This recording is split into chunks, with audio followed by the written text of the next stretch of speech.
বিসমিল্লাহির রহমানির রহিম। প্রিয় শিক্ষার্থীবৃন্দ, গরিবের চর মাধ্যমিক বিদ্যালয়ের অনলাইন স্কুলে তোমাদের সকলকে স্বাগত জানাচ্ছি। আমি মোহাম্মদ জাহিদুল ইসলাম, সহকারী শিক্ষক, গরিবের চর মাধ্যমিক বিদ্যালয়।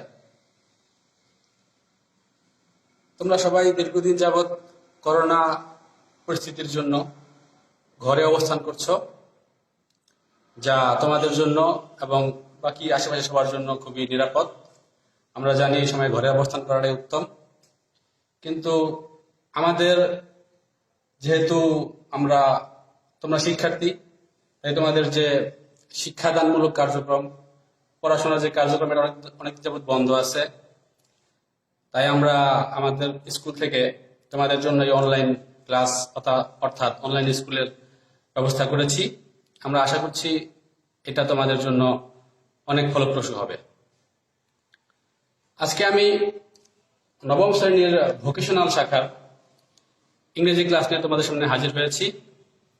তোমরা আমাদের স্কুলে সম্পূর্ণ একেবারে প্রথম ভোকেশনাল শাখা চালু হয়েছে তোমাদের মাধ্যমে। তোমরা এখানকার সিলেবাস সম্পর্কে অনেকটাই অবগত না, যেহেতু একেবারে প্রথমবার। তাই আমরা তোমাদের বিষয়ে খুব আন্তরিকভাবে এই ক্লাসটা নেওয়ার জন্য চেষ্টা করেছি। আজকে আমি তোমাদের গ্রামার অংশে, তোমরা জানো তোমাদের গ্রামার অংশে 24 নম্বরের গ্রামার থাকে। তার মধ্যে একটা অপশন আছে চেঞ্জিং ভয়েস। তোমাদের এখান থেকে 4 নম্বরের ভয়েস চেঞ্জ আসবে। 6টা সেন্টেন্স দেওয়া থাকতে পারে, সেখান থেকে তোমাদের যে কোনো 4টা অ্যান্সার করতে হবে।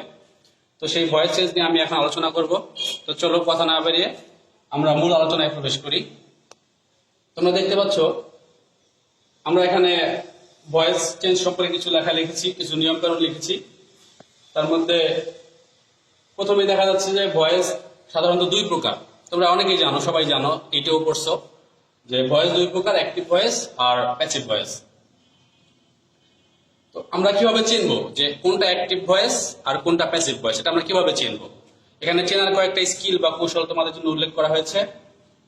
তার মধ্যে অ্যাক্টিভ ভয়েস চেনার উপায় হচ্ছে, অ্যাক্টিভ ভয়েসে সাধারণত যে সেন্টেন্সটা থাকবে ওটার যে টেন্সের যে একটা স্ট্রাকচার বা গঠন, তোমরা টেন্স শিখেছো অনেক আগে থেকেই। যদি কারো সমস্যা থাকে আবারও টেন্স পড়তে হবে। মনে রাখতে হবে ভয়েস চেঞ্জের ক্ষেত্রে টেন্সের ধারণা না থাকলে তোমার ভয়েস চেঞ্জ করতে অনেক সমস্যা হবে। তো অ্যাক্টিভ ভয়েস করতে গেলে অ্যাক্টিভ ভয়েসে এই চেনার উপায় হচ্ছে, এখানে টেন্সের হুবহু গঠন থাকবে। Present indefinite tense, past indefinite tense, যেই টেন্সের যে গঠন ওটা বজায় থাকবে। আর প্যাসিভ ভয়েস চেনার উপায় হচ্ছে, প্যাসিভ ভয়েসে একটা অতিরিক্ত বি ভার্ব থাকবে এবং যে কোনো ভার্বের পাস্ট পার্টিসিপল ফর্ম অর্থাৎ ভার্ব 3 থাকবে। এই দুইটা হলো অ্যাক্টিভ ভয়েস এবং প্যাসিভ ভয়েস চেনার সর্বোৎকৃষ্ট উপায়। এবার মনে রাখতে হবে শুধুমাত্র ট্রানজিটিভ ভার্বের ভয়েস চেঞ্জ হবে। ট্রানজিটিভ ভার্ব বলতে যে ভার্বের অবজেক্ট থাকবে, যে ভার্বের অবজেক্ট নাই সেটাকে ইনট্রানজিটিভ ভার্ব বলা হয়। আর ইনট্রানজিটিভ ভার্বের ভয়েস সাধারণত হয় না, কিন্তু যদি হয় সেটা ব্যতিক্রম ক্ষেত্রে লক্ষ্য করা যায়। আর আরেকটা কথা হচ্ছে যে খুবই গুরুত্বপূর্ণ একটা কথা এখানে তোমাদের মনে রাখতে হবে, এটা তোমাদের বাসায় পড়ে নিতে হবে, আমি তোমাদেরকে দিয়েও দেব। যেটা নিচে বলা আছে, সাবজেক্ট থেকে অবজেক্ট, খেয়াল করো, সাবজেক্ট থেকে অবজেক্ট রূপান্তর এবং টেন্স অনুসারে সাহায্যকারী ভার্ব অর্থাৎ বি ভার্ব যদি তোমাদের জানা না থাকে তাহলে কিন্তু ভয়েস চেঞ্জ তোমরা করতে পারবা না। তাই আমাদের আগে কি করতে হবে, সাবজেক্ট থেকে অবজেক্ট করার যে একটা তালিকা বা যেই ফরম্যাট আছে এটা আমাদের মনে রাখতে হবে, মেমোরাইজ করতে হবে। এর পাশাপাশি টেন্স অনুসারে যে সাহায্যকারী ভার্ব এটাও তোমাদের মনে রাখতে হবে। আমরা একটু পরেই এই সম্পর্কে এই সাবজেক্ট থেকে অবজেক্ট এবং টেন্স অনুসারে যে ভার্ব তা তোমাদেরকে পড়ে তুলে দেবো এবং বুঝিয়ে দেওয়ার চেষ্টা করবো। দেখতে পাচ্ছ এখানে একটা তালিকা দেওয়া আছে। এখানে কি তালিকা দেওয়া আছে খেয়াল করো সবাই, এটা খুবই গুরুত্বপূর্ণ। যদি তোমরা এটা চেঞ্জ করতে না পারো বা ভুল চেঞ্জ করো তাহলে কিন্তু তোমরা ভয়েস থেকে কোনো নাম্বার অর্জন করতে পারবে না। এখানে সাবজেক্ট থেকে অবজেক্ট রূপান্তরের একটা তালিকা দেওয়া আছে। এগুলো সাধারণত যেগুলো দেওয়া আছে প্রত্যেকটা হচ্ছে পার্সোনাল প্রোনাউনের একটা অংশ। এগুলোকে পার্সোনাল প্রোনাউন বলা হয়, অর্থাৎ যেগুলো কোনো নাউনের পরিবর্তে ব্যবহৃত হচ্ছে এগুলোর পরিবর্তনটা আমরা মনে রাখতে পারলেই চেঞ্জ করতে পারবো। আরেকটা নিচে লেখা আছে দেখো, যে কোনো নাম অর্থাৎ কোনো নাউন বলো অথবা আরো বড় কোনো একটা অনেকগুলো ওয়ার্ডের সমন্বয়ে একটা শব্দ থাকলো, এগুলো মিলে যে একটা নাম হবে, এইগুলো নাম অপরিবর্তিত থাকবে। যেমন ধরো বলা হলো the importance of reading news paper, এটা একটা শব্দ, এই নামটা অবজেক্ট করতে গেলে এই নামটাই থাকবে। যদি রহিম বলি তাহলে রহিমই থাকবে। কিন্তু যদি আই থাকে তাহলে এটার অবজেক্ট হবে মি। মনে রাখতে হবে যেহেতু আই এর অবজেক্ট মি, একইভাবে মির সাবজেক্ট হচ্ছে আই। তোমার দুইটাই মনে রাখতে হবে তোমাদেরকে। আমরা এখানে প্রথমে লিখছি আই এর অবজেক্টিভ ফর্ম মি, একইভাবে মির সাবজেক্টিভ ফর্ম আই। এরপরে আছে উই মানে আমরা, এর অবজেক্ট হচ্ছে আস। এরপরে উই অল এর অবজেক্টিভ ফর্ম হবে অল অফ আস। এরপরে them you it he him his, sorry এখানে একটু ভুল আছে, এখানে হিজ হবে না, এখানে হবে সি হবে হার। আমি লিখে দিচ্ছি আবার, সি হার হবে। যদি সি সাবজেক্ট রূপে থাকে তাহলে এর অবজেক্ট হয়ে যাবে আর প্রথমেই বলছি যদি কোনো নাম থাকে এখানে, এই নামটা অপরিবর্তিত থাকবে। তো এটা হচ্ছে আমাদের সাবজেক্ট এবং অবজেক্টের রূপান্তরের একটা তালিকা। যদি তোমরা কেউ এটা মনে রাখতে তোমাদের ভুল হয় তাহলে কিন্তু তুমি ভয়েস থেকে কোনো নাম্বার অর্জন করতে পারবে না। তাই এটা তোমাদের জন্য হোমওয়ার্ক হিসেবে আমি দিয়ে দিলাম। এই তালিকাটা তোমাদের বাসায় মেমোরাইজ করতে হবে।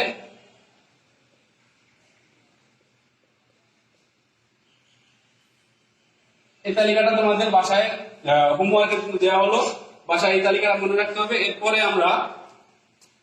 আমরা টেন্স অনুসারে ভয়েস চেঞ্জ করতে গেলে যে টেন্স অনুসারে সাহায্যকারী ভার্ব লাগবে, এই সম্পর্কিত যে কথাবার্তা বা যে পয়েন্ট গুলো আছে আমরা এগুলো লিখে দেবো তোমাদেরকে। এটা সবাই খাতায় নোট করে নিবা আর বাসায় অবশ্যই মুখস্থ করার চেষ্টা করবা। এ পর্যায়ে আমরা টেন্স অনুসারে যে সাহায্যকারী ভার্ব দরকার হবে ভয়েস চেঞ্জ করতে গেলে আমরা এগুলো লিখে দেবো তোমাদেরকে। একইভাবে এই তালিকাটার পাশাপাশি এই তালিকাটাও তোমাদের মনে রাখতে হবে। টেন্স অনুসারে সাহায্যকারী ভার্ব অর্থাৎ কি বি ভার্ব।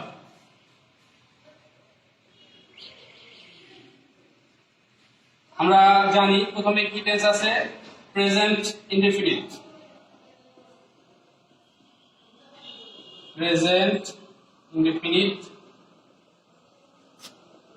টেন্সের ভয়েস চেঞ্জ করতে গেলে সাহায্যকারী ভার্ব হিসেবে আসবে am, is অথবা are।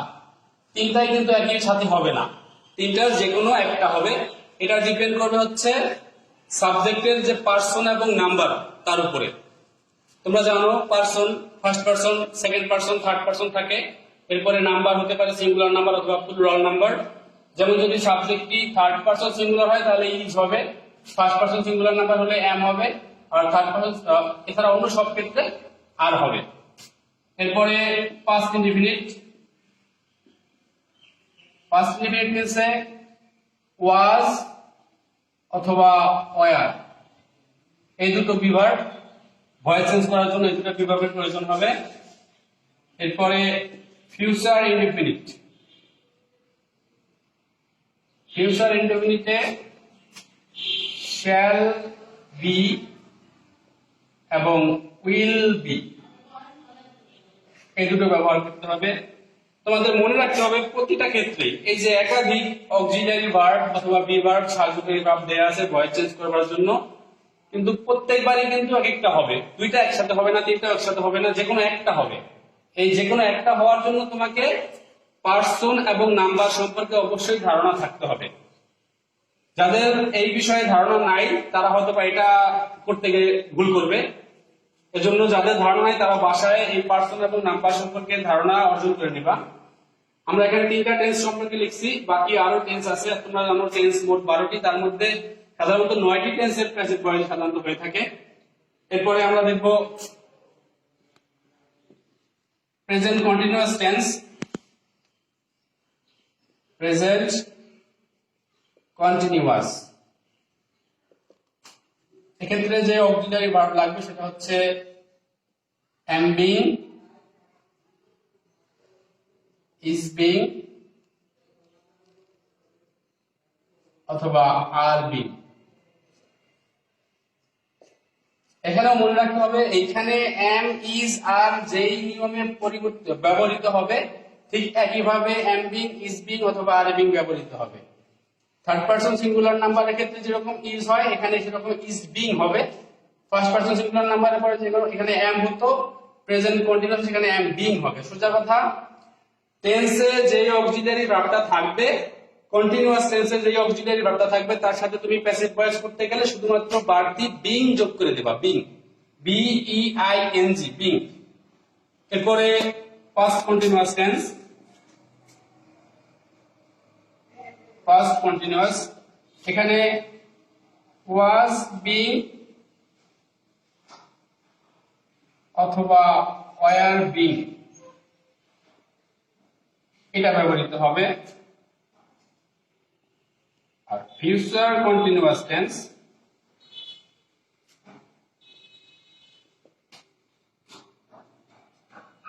শ্যাল বি বিং অথবা উইল বি বিং। তাহলে তোমরা দেখতে পাচ্ছ তোমাদের যদি বাসায় তোমরা থাকো সবাই টেক্সট বুক অথবা টেক্সট নোটবুক হাতে নিয়ে তোমরা এটা নোট করে নিতে পারো। এটা খুবই জরুরি, এটা ছাড়া তোমরা কোনোভাবেই ভয়েস চেঞ্জ করতে পারবে না।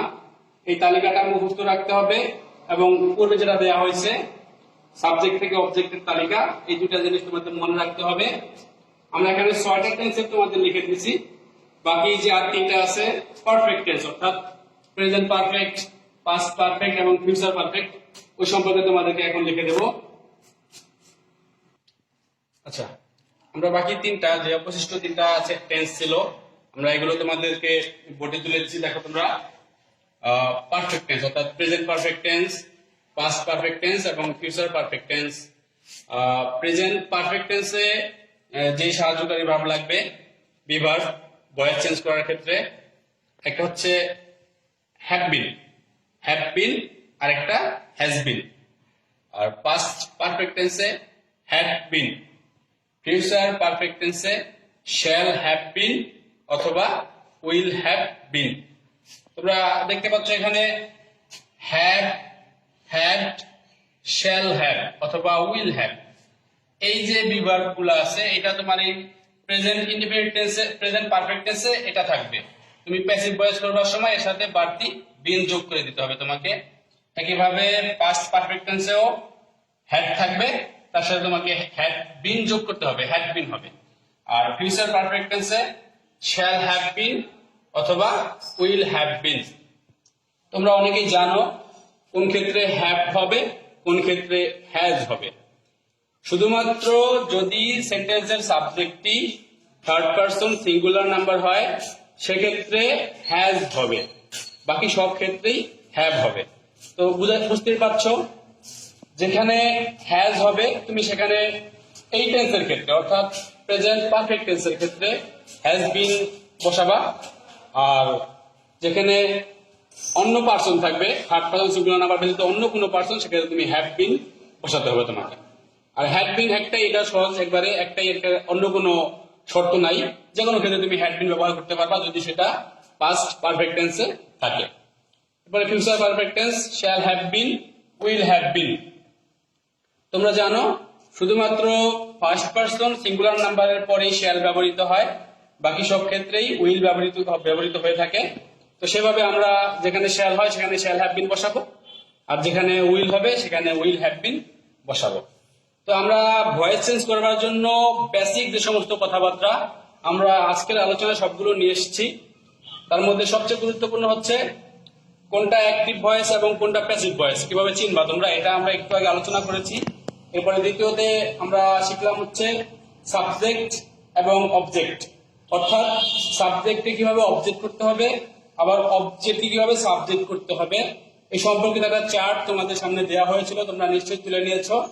এর পরবর্তীতে আমরা শিখলাম যে টেন্স অনুসারে যে সাহায্যকারী ভার্ব অর্থাৎ বি ভার্ব প্রয়োজন হবে প্যাসিভ ভয়েস করতে গেলে। আমরা সেই 9টা টেন্সের যে সমস্ত অক্সিলারি ভার্ব হয় প্যাসিভ ভয়েস করবার জন্য প্রত্যেকটার আমরা লিখে দিয়েছি, তোমরা নিশ্চয়ই তুলে নিয়েছো। এই দুটা জিনিস তোমাদের বাসায় করবার জন্য বলা হচ্ছে, অর্থাৎ তোমরা বাসায় এগুলো প্র্যাকটিস করবা, মনে রাখার চেষ্টা করতে হবে। এটা প্র্যাকটিসের বেশি কিছু নাই, মনে রাখতে হবে অর্থাৎ মেমোরাইজ করতে হবে। এর পরবর্তী ক্লাসে আমরা যখন মূল ভয়েস চেঞ্জ করার ক্ষেত্রে প্রবেশ করব তখন এই জিনিসগুলা খুবই গুরুত্বপূর্ণ হয়ে ধারণ করবে। অর্থাৎ তুমি যদি একটা জিনিসও ভুলে যাও তখন তোমাকে ভয়েস চেঞ্জ করতে হলে তুমি কিছুই করতে পারবা না, সেক্ষেত্রে তোমার নাম্বার পাওয়া সম্ভব হবে না। তো যাই হোক শিক্ষার্থীবৃন্দ, আমরা আজকে যে আলোচনা করলাম তোমরা সবাই মনোযোগ সহকারে ধারণ করেছো আশা করছি। এই ধরনের ক্লাস আমরা নিয়মিতই নিতে থাকব। আমরা আজকে যেখান থেকে শেষ করেছি পরবর্তী ক্লাসে আমরা মূল ভয়েস চেঞ্জের ক্ষেত্রে প্রবেশ করব, অর্থাৎ ভয়েস চেঞ্জ করবার যে সাধারণ নিয়ম সেটা দেওয়া হবে। সেই সাধারণ নিয়মে যে ধাপগুলো থাকবে সেই ধাপগুলো করতে কিন্তু এই যে টেন্স অনুসারে সাহায্যকারী ভার্ব এবং সাবজেক্টকে অবজেক্ট করতে হয়, এগুলো তোমাদের জানতে হবে। আরেকটা কথা যে প্রত্যেকটা প্যাসিভ ভয়েসেই মূল ভার্বের পাস্ট পার্টিসিপল ফর্ম হবে। এজন্য যারা ভার্বের ক্ষেত্রে ধারণা তোমাদের কম তারা কিন্তু এক্ষেত্রে পিছিয়ে পড়বে। এজন্য বাসায় ভার্বের তালিকা, স্ট্রং ভার্ব, উইক ভার্ব এবং ভার্বের যে 3টা ফর্ম হয় present form, past participle form, এই জিনিসগুলো বাসায় তোমরা আয়ত্ত করবা। এই কথা বলেই আমরা আজকের ক্লাস শেষ করতে যাচ্ছি। তোমরা এই ভার্বের টেন্স অনুসারে সাহায্যকারী ভার্বের তালিকা, আরেকটা হচ্ছে সাবজেক্ট থেকে অবজেক্টের যে তালিকাটা, এটা বাসায় সুন্দরভাবে মনে রাখবা, মুখস্থ করবা। পরবর্তী ক্লাসে তোমাদের সাথে আবার দেখা হবে। সবাই ঘরে থাকবা, নিরাপদে থাকবা এবং বাসায় পড়াশোনা চালিয়ে যাবা, এই আশা করে আজকের ক্লাস এখানে শেষ করছি। ধন্যবাদ সবাইকে।